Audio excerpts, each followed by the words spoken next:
Yaram içeriden, yaram içeriden, yaram içeriden, yaram içeriden. Verem bir kanser, derdin içeriden, derdim içeriden.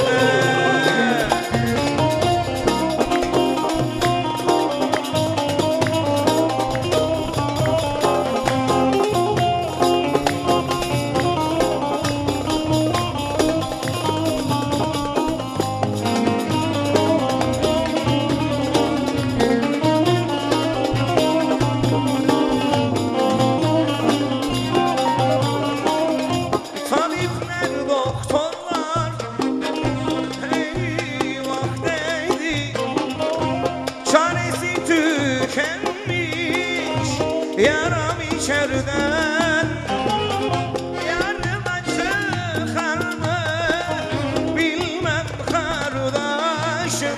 Ölüm mi kanser mi? Yaram içeriden,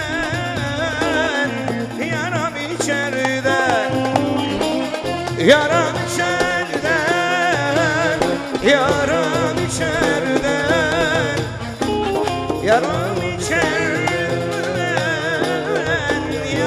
İçeriden ölem mi kanser mi? Derdin içeriden, derdim içeriden.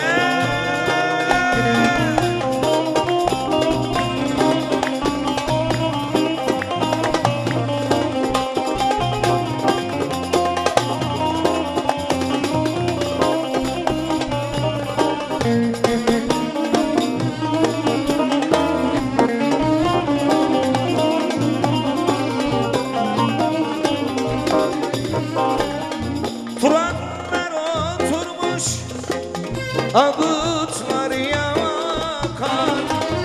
Bunu gören millet düğün mü sanar?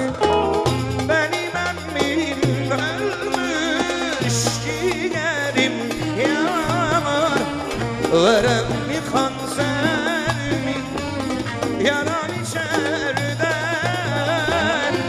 yaram içeriden, yaram içeriden, yaram içeriden,